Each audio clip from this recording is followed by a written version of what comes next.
I am going to begin. Hey, everybody. Thanks for being here today on Value Demand.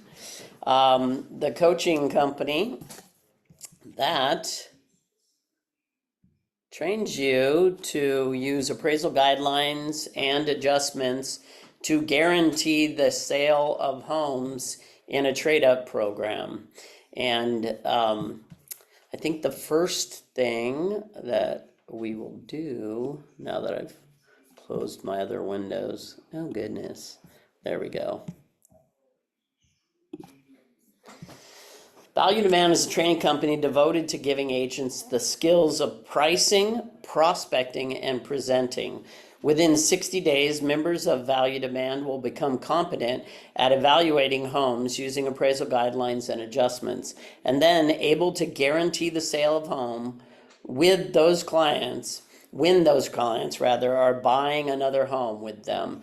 The trade-up program system will provide sellers a written guarantee that their agent will do everything possible to create an atmosphere of demand for their property. Are you sharing anything? Oh, yeah. I will now. Thank you. Yeah, absolutely. It is dun dun dun dun dun dun dun dun dun dun dun. Here we go. Now you can actually see what I was saying because obviously I was reading. Here we are. That gone. This in. There we go. All right. Now you see it. There we go. I'd like to start by telling you a little story of what it was like for me when I first started using a value proposition to farm. And I don't know, Natsuko, do you have a farm that you run right now? Not I yet. have not asked you. I, I know that there are a few other people. Courtney's about to start a farm in the south of Huntington Beach. Um, Desiree is about to start one in, I think it's Chino. I don't remember. And Jacob, who, I will keep one eye on the Zoom just in case we get him running in. I don't know if Jacob's planning to start a farm. But this is what it was like for me when I started this farm. I had been doing the trade up program since 2005, and I first tied it to appraisal in 2012. And I tied it to appraisal and developed marketing materials around this trade up program and started farming for the first time. I had never door knocked or farmed. I had been an agent for a dozen years, and I had not farmed, I had not door knocked, and I had not had this value proposition. So this is like me, like you are right now, Natsuko. Brandy, have you ever farmed? I don't remember. I have, yes. You have Mm-hmm. farmed. And did Yes. you ever farm with a value proposition? Not really. No. Right. No. You know, that's it's totally understandable. Um, I don't know why, but we're not really taught to use a value proposition in a really powerful way when we first come into real estate. It took me a dozen years. I was actually the productivity coach for both Huntington Beach and Los Alamitos, Keller Williams, when I developed this value proposition. So, pushing this out there into the farm, this is what happened. And this was simply an 8x8 on these 500 homes. And it started with a listing that I had at 8042 Ebbtide Circle. That was off my SOI, my sphere of influence.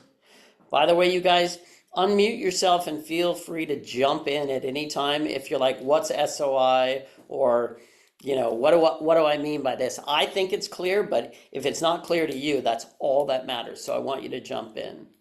So what I did was to use an 8x8 to promote the sale of Ebtide. And so it started with an open house. Then it went into the trade-up program. Then it went into a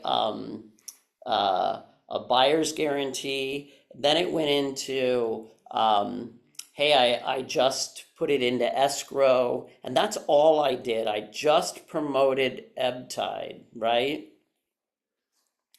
And what happened was within that first probably 2 or 3 months, I listed 8422 Munster Drive, knocked on their door, said I was selling the property or it was in escrow. I don't remember exactly where I was in the process, but I think it was in the second or third touch that when I knocked on 8422 Munster Drive, I said, blah, blah, blah, selling the house around the corner on Ebtide, and wanted to let you know about my trader program. And they said, okay. And I said, who do you know that's thinking about buying or selling real estate? And they said, well, we are. And I said, wow, really? And are you going to buy another home? They said, yes. And they gave me kind of what they were looking for. They ended up buying a home in Glendora. And it was a home that we negotiated. I think it was on Live Oak Street. And I can give you guys the details if you want to look it up. But this is back in 2012. And so I guaranteed to sell their home at 8422 Munster when they were buying a home with me. As it turned out, the home on Live Oak in Glendora. And I sold that house. I'm sorry, I said Munster, but it was actually Egret. That's the home on Egret and then Live Oak. Also around the same time, I knocked on this door on Munster. And that door on Munster, sorry about my phone there. It's gonna ring on occasion. I'm muting it. That home on Munster, when she answered the door, she said, well, I'm also so Egret and Munster said the exact same thing to when I said, who do you know that's thinking about buying or selling? They said, well, we are. One said actually, and I think Christina on Munster said, well, I'm going to sell toward the end of the year in October. And I said, okay, well, I'll keep in touch with you. And I got her information. She gave me her phone number. And I said I'd let her know what happened on the sale of Egret. She said, great. She called me 3 weeks later and said one of her friends said it's a good time to sell. And because I'm an agreeable person, I agreed with her and said it is. And it was a good time to sell. The market was really recovering. And I think we had 200% demand at that time. And I'll explain supply and demand a little bit more as we go through this process. But and I said, it is. And she said, but I don't want to move until October. And I said, okay, I definitely remember that. I said, we could have a long escrow or we could have a rent back. And she said, a long escrow is fine. And I said, okay. And then I started talking about my marketing plan, the marketing blitz, which I'm going to get into just briefly today. And she said, no. I don't want a bunch of people through my house. And I said, well, the fair market value of your home is $580, but using the market blitz, we might get $6 or $620 for your house. And she said, that's okay. I'm not greedy. Don't you have a buyer for my house? And I said, I have 2 families that would be interested in buying your house. And she said, just one of them is fine. And I laughed and I said, okay. And I said, she's like, whoever's nice. And I said, okay. And so I gave Tom and Carla Hess the opportunity to buy. And they looked at both Egret and Munster. And I thought that they should buy Munster. Tom, the husband, wanted to buy Egret. The wife wanted to buy Munster. What house do you think they bought? Munster. That's how it usually goes. They got a great deal on it because she did not want it on the market. She did not want the full demand of the market, and that is her prerogative. So I ended up double ending Munster, and effectively, and this is within the first 3 months, and effectively I had 2 sales off of Egret.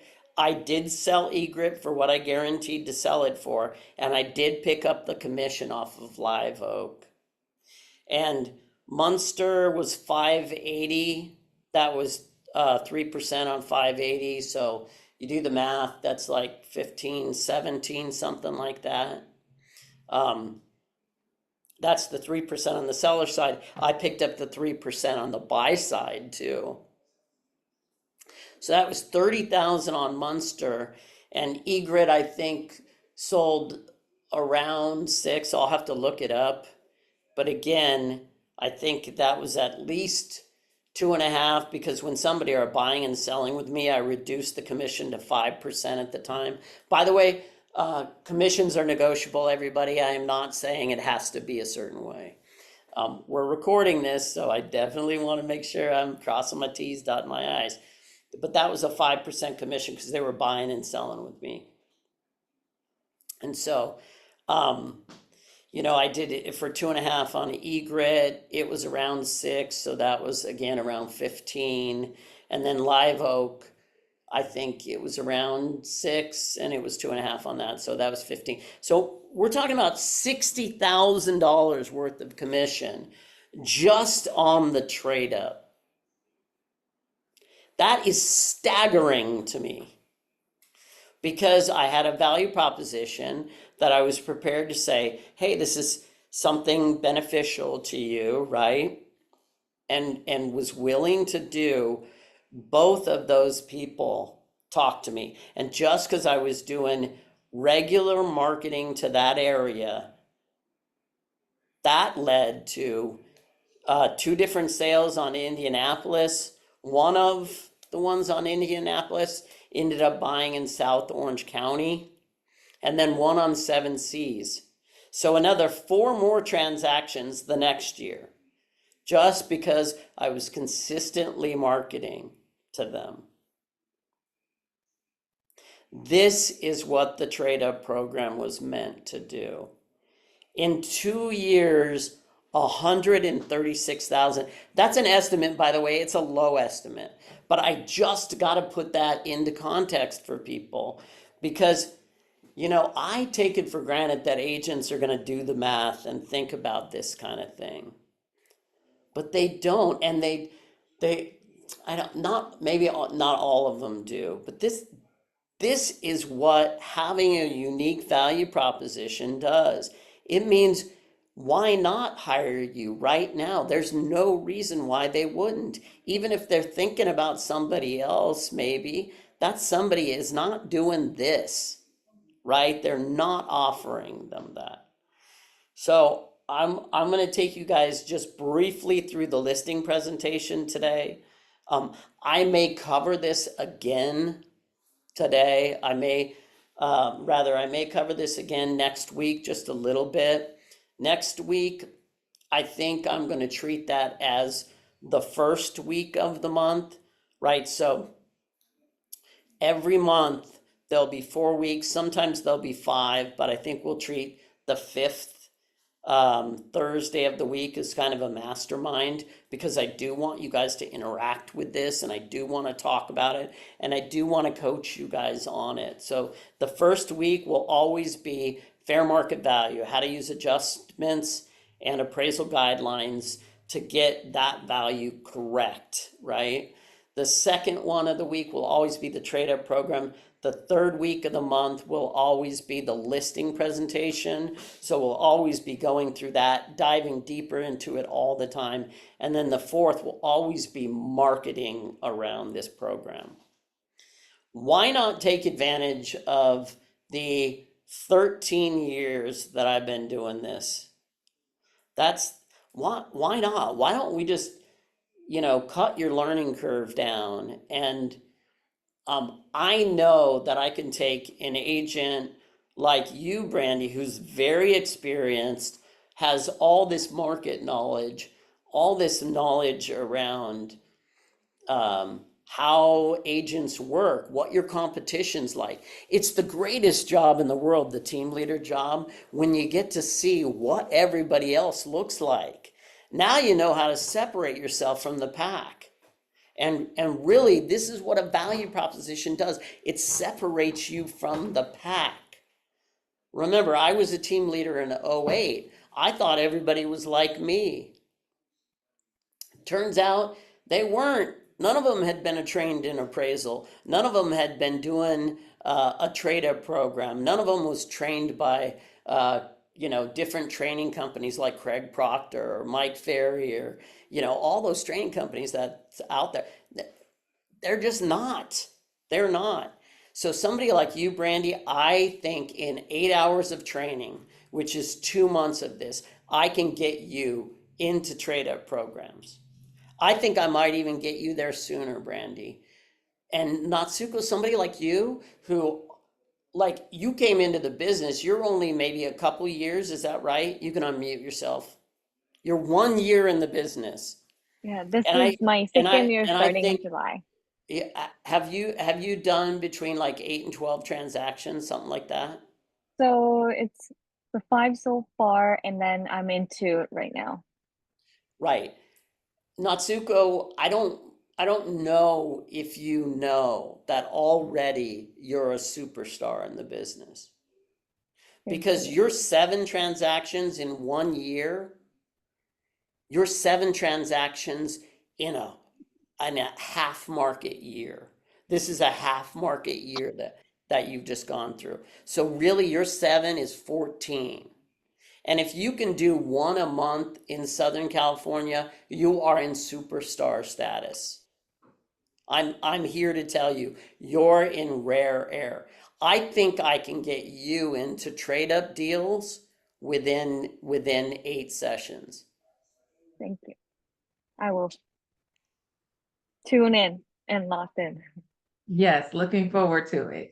I really want you guys. It's funny, there's only 3 of us, right, in today's conversation because we had I think at least another half dozen who just couldn't make it because they had, prior commitments or what have you. But I want this kind of interaction for 2 reasons. One, what I know doesn't matter unless I can transmit it to you.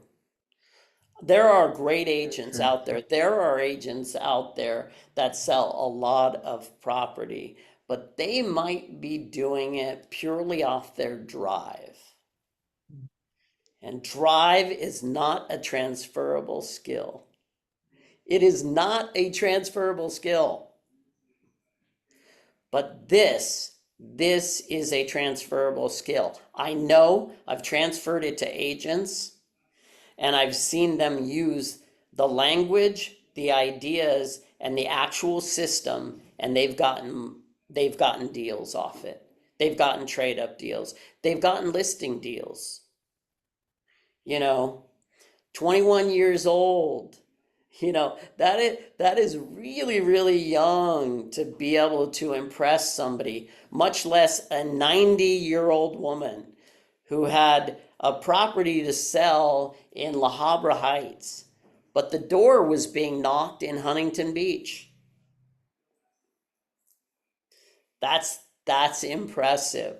We listed and sold that property in La Habra Heights off a door knock in Huntington.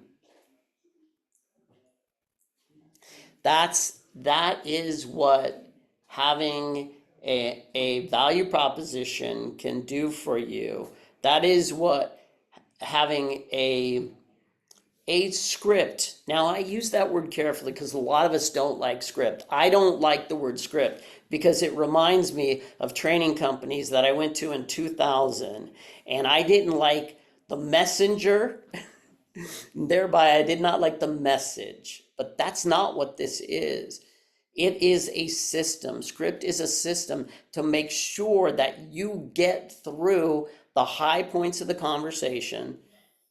And particularly in this, it means that you can get to the value proposition, the trade up program.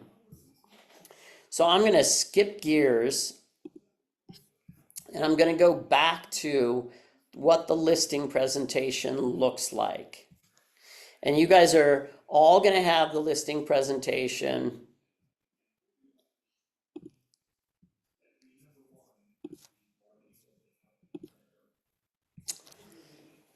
And you can call it whatever you want. I'm going to send this out to you on Canva so you can change the brand. You can use these pictures if you want. I give you permission. They are all off of my listings. Okay? These are pictures I paid for. You can use them. Or you can change them out. You know, if you don't know how Canva works, you can AI it, right? Chat will tell you what to do. You can switch them out. If you have real problems, maybe we'll field a couple of those one of these days. I didn't use Canva before I started using Canva. I know the learning curve on things is difficult sometimes, but you can get through it. This is my team. On the far left is my lender, definitely part of my team, and Courtney and Stephanie who work on my team. This is a step-by-step of what it looks like as you come through a listing. So we do a walkthrough, we do the market analysis, we give you the valuation, we're going to give you guidance, we'll talk about the marketing, how we coordinate, how we negotiate, and then the paperwork. And I'm racing through this right now. If I was in the presentation and I sensed or somebody gave me a question that applied to these, I would slow down. But for the sake of our conversation today, we are halfway through today's training session, and I want to make sure we get through at least the beginning of the listing presentation so you see the value proposition with the expertise on pricing is tailored and married to that value proposition and brought right into the listing presentation. If I thought I could do it, I'd teach you the listing presentation first, then I'd teach you the trade up program, and then I'd teach you how to value, because that's kind of the order of importance. In real estate, I think the presentations are the number one important thing. And the reason why I think it's the most important is because when you have a presentation that you know you're going to be excited to give, you're better at prospecting. And those at-bats matter. You need the at-bats. You need the at-bats for practice in the beginning, but then you need the at-bats so you can convert them and hand them off to your team members. That value proposition, you know, particularly the trade up program, is important in the presentation because it shows you're doing extra to your sellers. It shows your sellers, hey, I'm doing more than just the bare minimum. The bare minimum, you know, when we think about this in real estate and all those coaching companies that have talked about this piece of script for years, they're like, you know, I'm not just going to, you know, put your house on the MLS, you know, put you under contract, put it on the MLS and pray it sells, the 3 Ps in real estate. I'm not going to do that. This is what I do. Well, the extra, how do you add more demand to the sale of your property? Listing is the most important thing we do in the business. All of the business revolves around listing. So when you're at that listing appointment, what extra thing are you doing that's going to add demand? One is your expertise on pricing, and then knowing how to strategically price it to where there is demand, and then having this extra value like the trade-up program that's going to add even more demand, right? This is what's important. So right away in my listing presentation, the slides start, I usually skip through the first 4 slides and then I start to slow down here. And I'm like, this is how you achieve top value. You got to use strategic marketing, optimal pricing, and then make sure you understand this is what's most important when we review properties: location, square footage, condition, recently homes sold, right? Homes for sale in this market. You go out into markets that have much lower demand ratio when you start to get to the Inland Empire. Right now in this market, it doesn't look like there's much empire to the Inland Empire.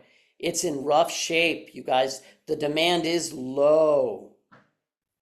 You're on the coast, Natsuko, I know you sell in kind of a higher price range like I do. That's the demand ratio is a little higher out there, and it always is, by the way. I've tracked it since 2004. It's the demand has always been higher along the coast. It makes sense. And then curb appeal, bedrooms and bath. Curb appeal matters less now than it did 10, 15 years ago, by the way. With xeriscaping and people doing water management, letting their lawns go dry, all that stuff. You could look at a house that looks terrible on the outside. You go into the inside and it's beautiful. I call that a sleeper, right? It looks bad on the outside, but you go into it and it's beautiful. And then the buyer goes, oh, that's okay. We'll deal with the front yard. Now I'm into the one sheet on the science of pricing, fair market value. And just like I did when I taught you guys fair market value, I do it for my sellers. I also do it for my buyers. You guys are going to get the buyer's presentation, and you'll see it's really just a typical buyer's consultation where you ask all the right questions, right? Those are in there, and you can change them around and ask different ones if you want. But it concentrates on teaching buyers fair market value.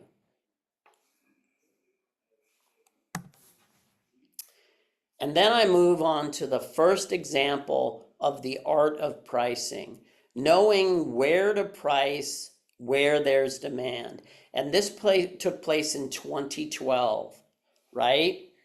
Or maybe this was 2013, because this was the next farm I moved on to after I had been farming in Pacific Sands. I moved on to the Seabury track off of Indianapolis and Magnolia. And this home I brought on the market just above the fair market value because the demand ratio was 200%. And I knew I could price a little bit over the fair market value. So it evaled at 690 and I brought it on at 699. And this house, after I did the marketing blitz, I think I had probably 70 or 80 people through in the 2-hour grand opening. It's crazy, right? Super busy.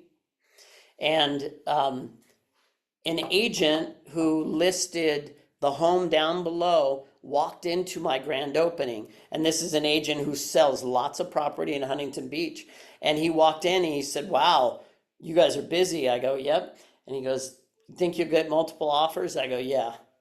And he goes, okay. And he walked right back out. He brought his on the market 3 weeks later.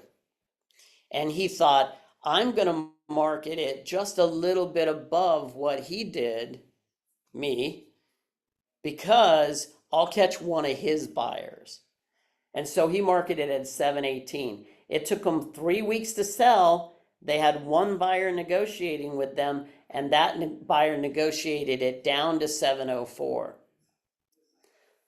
I had 4 offers, negotiated it up to 730, plus that house on Kelvin, that house backed Magnolia. which at the time, appraisers would have put a $10,000 adjustment for backing Magnolia. So I sold at 730, but I was backing Magnolia. So that pushed the value really up to 740. That is a 5% difference, all on strategy. And for a long time, this is the only slide I used in my listing presentation. But in the past year and a half, 2 years, our market got rough again, right?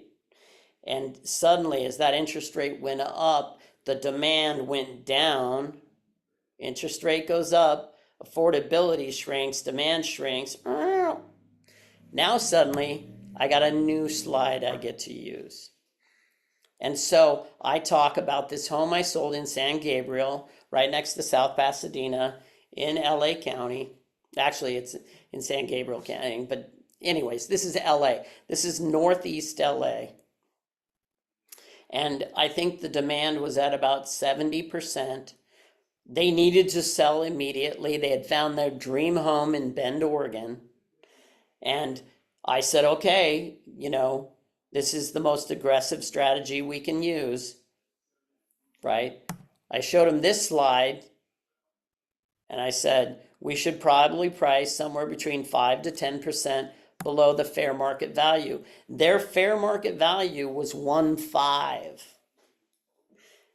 They came on the market at 1.389 and they sold with 10 offers at 1.640. That was a 7% flip, right? 1.5, 7% below is 1.389. They sold 7% above the fair market value because they used this strategy. I then talk about their pricing, where they're at in the demand ratio, which I'm going to be teaching you guys when we get to probably the third week now. So not next week. I think we'll go back over FMV again next week. But the week after that, when we talk about the trade-up program, I'm going to talk about the supply and demand ratio again. And then when we list the home, this is how we create demand, how it gets propagated out to the rest of the MLS, Zillow, Redfin, Nestigator, whatever else is out there. I'm going to talk about a home warranty, particularly the seller's home warranty. I want sellers to be covered as soon as possible. A lot of times they don't know what's wrong with their house until the inspection. But when I put a seller's home warranty coverage on their house, the minute they sign the listing agreement, their house will be covered. And it costs me about $2 a day to cover their house. The seller gets the instant benefit. I get the benefit of the listing agreement signed as soon as possible. Maybe they're 3 or 4 weeks from coming on the market, really, but they'll sign today so they're covered now.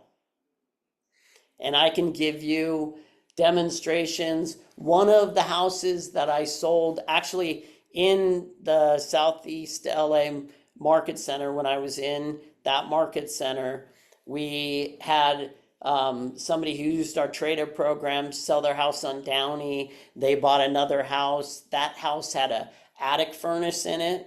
And when the inspection was done, it was found that the thermostat on the attic furnace had actually short-circuited and melted. The thermostat, where the supply for the gas gets driven through for that attic furnace, was up in the attic and it was melted. And the inspector was like, I turned the gas off, don't use it. Well, because they had a seller's home warranty on it, that would have costed them $5,000. But instead, with the coverage, it only cost them $1,500. Was I a hero because they had a seller's home warranty coverage? Yes. Was I extra glad that that contract was signed way early? Yes, absolutely.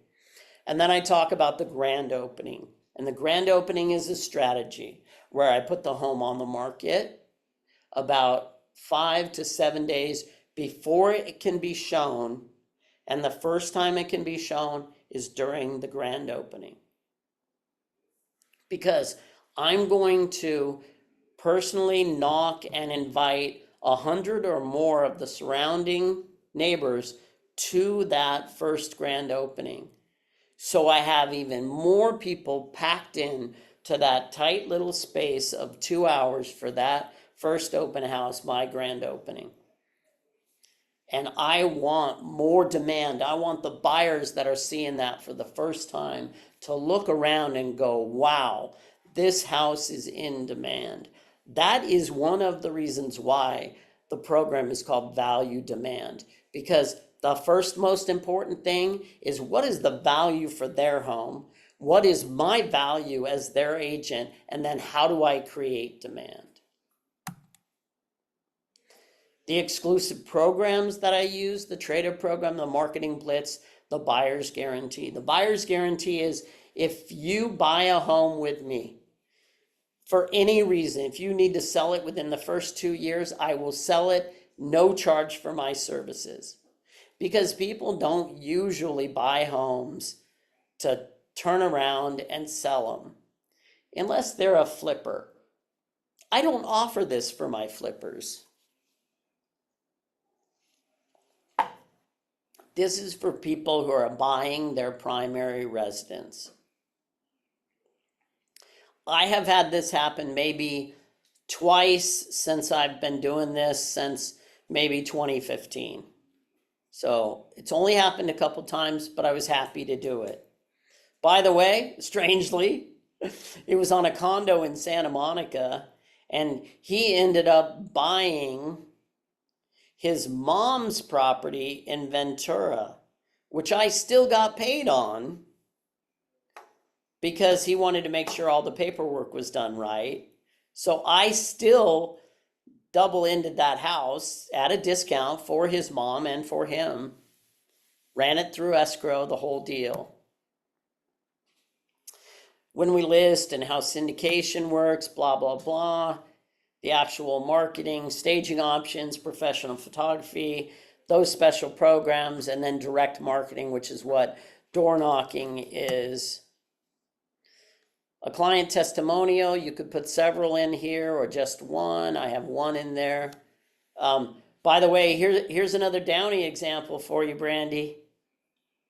They sold their house, the little house just on the other side of the 5 in Downey, and bought their forever home. And they walked into an open house that that I was hosting, actually.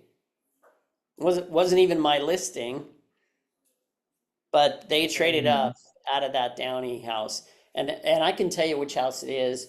I'd have to go back and look it up, though. I have a flexible compensation. This is not called commission anymore. This is called compensation. I am the most compliant real estate law agent I know. I tell them it's negotiable up front.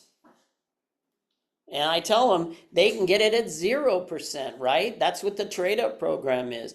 They can get me for free when they're buying a house with me. I'm going to guarantee, I have a performance guarantee.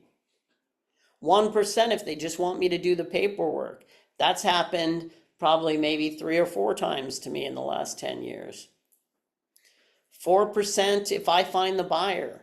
5% if they're buying another home with me. 6% if they're using me as their listing agent, and this is forecasted. That's the most that they would probably pay if they had to pay the concession that the buyer's agent has on their BRBC, right? And then finally, the plan, but spelled out with dates on it. This is what agents don't do. I've been teaching this for a while, and no agent has ever said, oh, I do that. And then I say, I'd love to see it. And then they show it to me. I have not seen this yet. They have not shown it to me.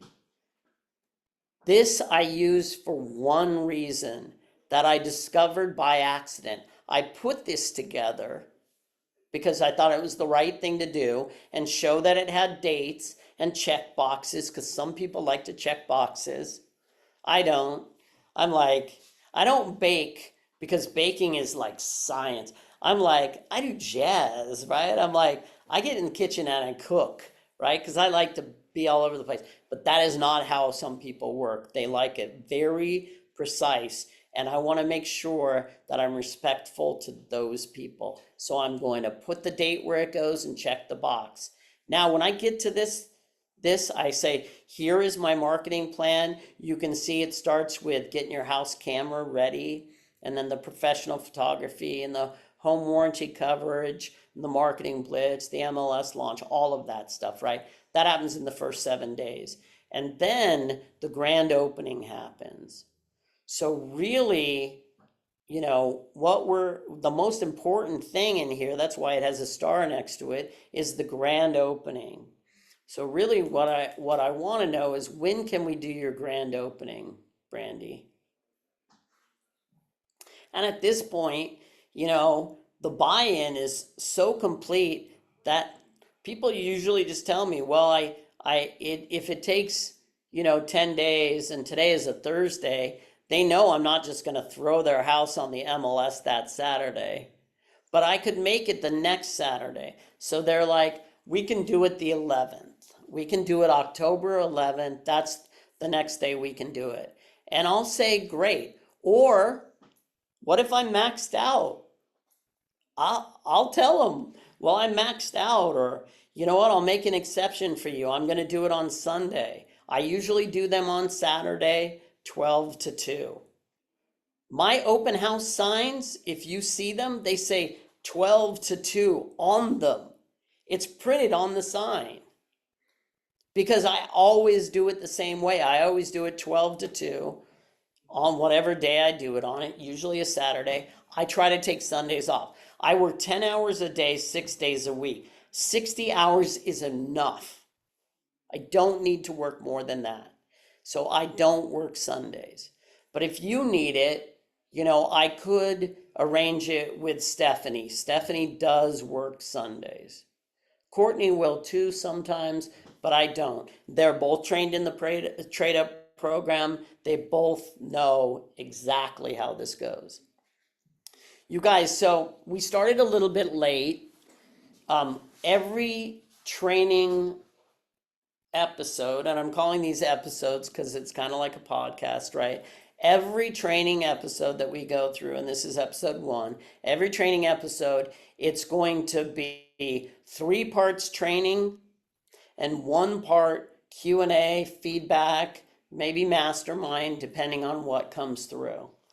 So I just covered a lot of ground. I just, spoke to you guys for 45 minutes. Now I want to hear from you. What did you like? What did you not like? What are you confused about? Hit me.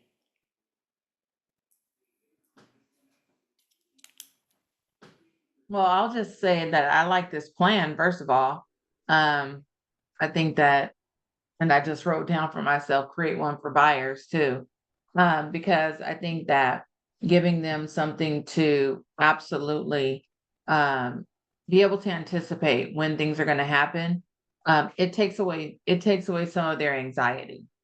And so I think I like this, and just, it's the thing on the screen. Brandy, Um, that's a great point. I don't have a checkbox. I have something different on my buyer's presentation, which I can show you, but I'm going to send it to you anyways. I'm going to send everybody all this stuff. But the buyer's presentation doesn't have a checkbox like this, but maybe it needs to. I have a kind of a timeline for them, but I don't know. okay. I think this is cleaner. Yeah, no, I like it. I like it because anticipated date, because you don't know the bottom half, you don't know until you actually get into escrow when those dates are going to be. So I like having the anticipated date. Also, it also says things could change, right? Anticipated. Um, so no, I think it's perfect. I think it's perfect. And by letting them fill it in or us do it together on some of this, I think it's perfect. Um, the other thing that I like is just the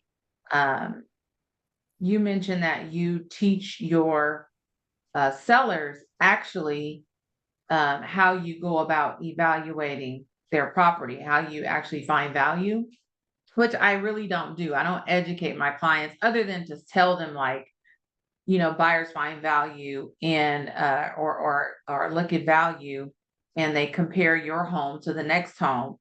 So I gloss over it, and it looks like you go into a little bit more detail about it. That's So usually I think 5 or 10 minutes of the presentation. okay. I want to hear that because I really like to hear what that sounds like. Uh, because I could see it being valuable that they understand. Um, it's kind of like giving them a view behind the veil. So Yep. yeah, so those two things are just really stood out.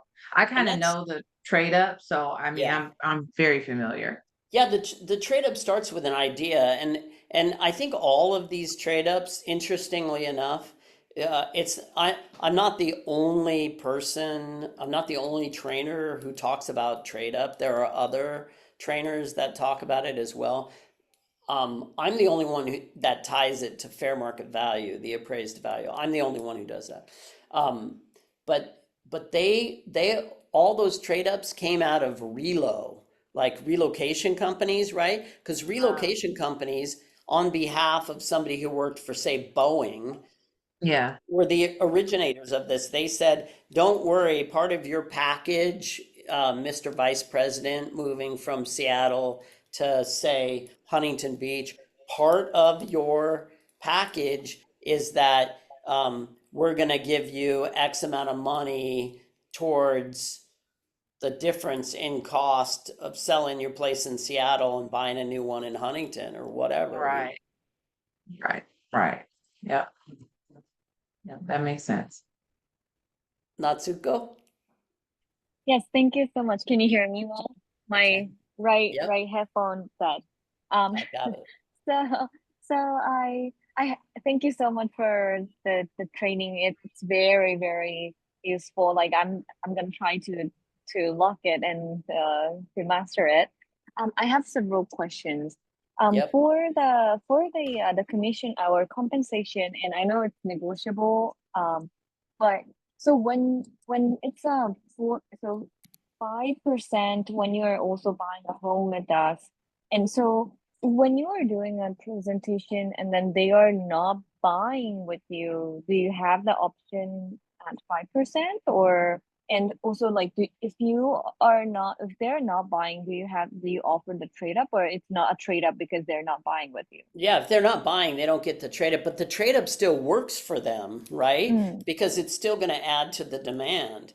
It's a mm-hmm, really interesting thing. I actually write offers on my own listings that don't get accepted, but mm, they do raise the price of the property because that person was not really ready to make an offer on another house. But the trade up program gives them the confidence to write the offer knowing that they have a guarantee on the sale of their place. So they write the offer. Maybe they're not willing to compete all the way to the same price as somebody else, but they've caused that person to have to push their price up.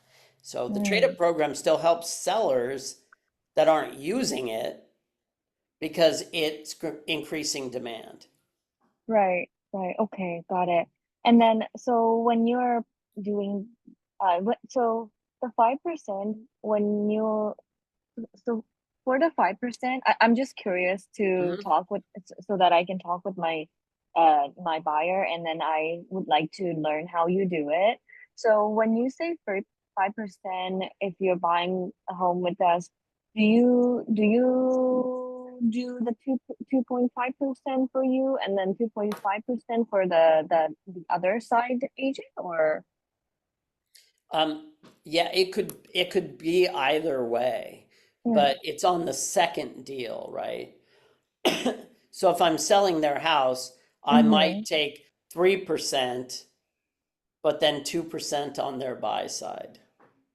Ah, I see. So we are not talking about this house's commission necessarily, or compensation necessarily.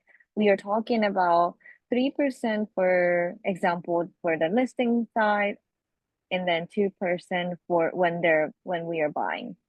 Right. When you think about this after the lawsuit of last year, so there was Mm, a lawsuit and the law changed. We can mm-hmm, only contract for the commission that we are going to get from our client. That's why you have to mm-hmm, do a BRBC now, where you didn't used to have to in California, but you now have to mm-hmm, use one.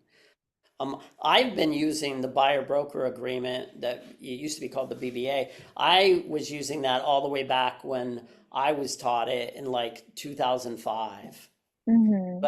But now everybody uses it, but you can just contract only for that. So Right. if I'm sitting down, I'm at the listing presentation, they are gonna buy with me. They sign the contract with me, the RLA, the residential listing agreement. They Mm-hmm, sign it at 3%, and they mm-hmm. also sign at the same time a BRBC, and that would be at 2%. Oh, I see, I see. That makes sense. Okay, okay, that makes sense. And then for the 6%, that's just the number that you have here, but it's not going the number six is not going on to any of the contract. No, Right. that's why I say, and you paid their buyer's agent a 3% Mm, concession, mm. right? So that's Okay, 3% on okay. my side, and Mm-hmm. they're not doing the trade up. They still get the top value for their home, and that buyer, if they're paid a 3%, that's that's the most conservative estimate of the cost for that seller. Mm, I see, I Now, see. now really interesting, the house at the very beginning of my presentation, that one you see in the picture, that's on Mm-hmm. Daroca Street. It was around the corner from this house on Segovia, and they Mm. were listed at $2 million. They watched me do Segovia. I had knocked on their door. Once they saw me sell Segovia, they canceled their listing with the previous agent and hired me. They moved their price from 2 million down to the fair market value of 1,750,000, and they sold at 1,810,000. And that was to the second buyer. The original buyer actually was paying them 1,840,000 with no commission. That buyer was an agent and did not want compensation. Wow. So no buyer's concession on that house. So they were only paying, they only had 2.5% cost. Wow. Interesting. That's great to know. Okay, thank you. I did Yep. have another question. Oh, yes. Do you do, so you do trade up program for anyone who's buying uh when they're selling, right? So not you don't mind or you have it for like downsizers or you have it Yep. for It's just called a trade up, but it works for downsizing or moving okay. straight across. It's Okay. I've had some agents go, "What? You should call it something different. Don't call it the trade up program." I'm like, that doesn't even matter. A rose is still a rose. I mean, I've had people use it to downside, upsize, straight across trade. It's an idea first. Mhm. Yes. Then it's an executed skill when you're really good at pricing, right? Yeah, I need to be really good at pricing because that's about if not, then I would just be doing the job for free for a lot of time. Right. Correct? Yeah, yeah, yeah. Exactly. And I realize that I have a big head start over everybody else when it comes to pricing because I've done thousands of evaluations at this point. And I realize, sometimes I think like, oh, I can just teach you overnight, but I can't really. And to that point, I'm thinking that I might create maybe even, um, Brandy, how I said to you, like, let's start a mastermind out of your market center so that so agents can help each other and learn how to really properly use appraisal guidelines and adjustments.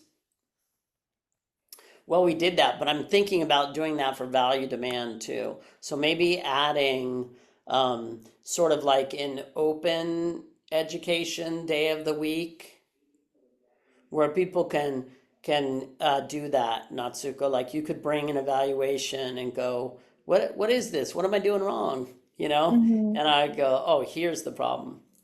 And Yeah, I right. have had to reduce my compensation, you guys. I have. But it's all worked out fine. I'm fine. Yeah, I could see Great to know. where if you don't master that, then yeah, Natsuko, you're concerned. But at the same time, like you said, if you're making compensation on the other side, um, you can kind of make up for it, if you will. That's Um, right. I mean, the worst case scenario, you're doing a 2-for-1, right? That's the worst case scenario. You're doing right. 2-for-1.